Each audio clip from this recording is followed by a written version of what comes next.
അപ്പോ അതുപോലെ ഗായത്രി ദേവിയും വിരലടയാളം പതിപ്പിച്ചിട്ടുണ്ടാവുമല്ലോ. അതല്ലെങ്കിൽ ഏതെങ്കിലും ഡോക്യുമെന്റില് ഗായത്രി ദേവിയുടെ വിരലടയാളം ഉണ്ടായിരിക്കും. അല്ല, ഈ വിരലടയാളം ഉപയോഗിച്ച് വിശാൽ എങ്ങനെയാ മാജിക് ബോക്സിന്റെ ഉള്ളിലെ മെമ്മറി കാർഡ് ഓപ്പൺ ചെയ്യാൻ പോകുന്നത്? അതറിയണം. എങ്കിൽ മാത്രമേ അടുത്തതെന്തെങ്കിലും ചെയ്യാനാവൂ. ചേച്ചി,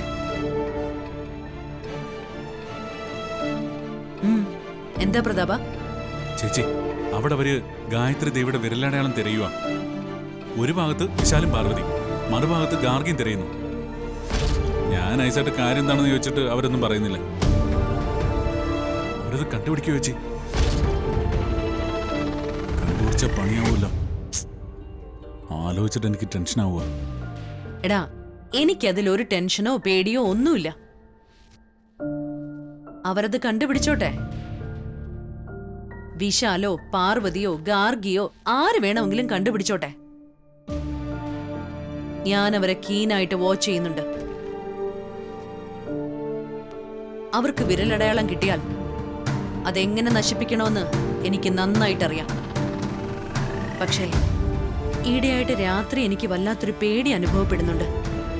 അങ്ങനെ ചില അസ്വസ്ഥതകൾ എനിക്കുണ്ട്. ആന്ന് കാര്യമാക്കണ്ട.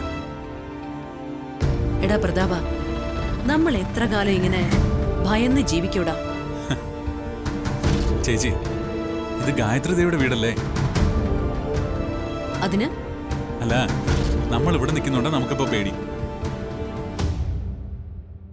നമ്മൾ ഇവിടെ കഴിയുമ്പോ നമുക്ക് ഗായത്രി ദേവിയെ കുറിച്ചും അവരെ കൊന്നതിനെ കുറിച്ചൊക്കെ ഓർമ്മ വരും.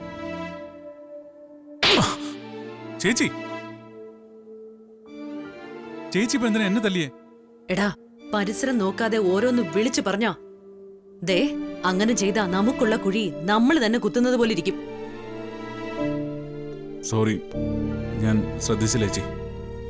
പ്രതാപ, ബി കെയർഫുൾ. ഇവിടെ നമ്മൾ സംസാരിക്കുന്നത് ഇരുചെവി അറിയാതെ ശ്രദ്ധിക്കണം നീ. നമ്മുടെ സംസാരം പുറത്താരും അറിയരുത്. ആരും അത് കേൾക്കരുത്. ഞാനെല്ലാം കേട്ടു.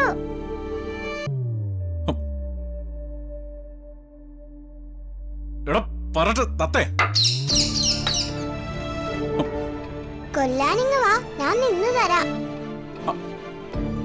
പ്രതാപ, പന പോലെ വളർന്നില്ലേ, എന്നിട്ടും ചേച്ചിയുടെ കയ്യിൽ നിന്ന് അടി വാങ്ങാൻ നാണമില്ലേ? അതിനു വേണ്ടി എന്ത് തെറ്റാ നീ ചെയ്തത്? എന്തായാലും വല്ലാത്ത കഷ്ടമായി പോയി. അടിയുടെ ശബ്ദം കേട്ട് എന്റെ ചെകിട് പൊളിഞ്ഞുപോയി. ശരി ശരി, നിങ്ങളുടെ രഹസ്യ സംഭാഷണം നടക്കട്ടെ.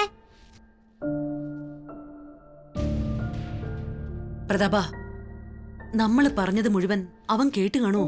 ഏയ്, മുഴുവൻ കേൾക്കാൻ സാധ്യതയില്ല. കേട്ടാലേ വള്ളി പുള്ളി വ്യത്യാസമില്ലാതെ അവനതെല്ലാം പോയി പാർവതിയോട് വിളമ്പും.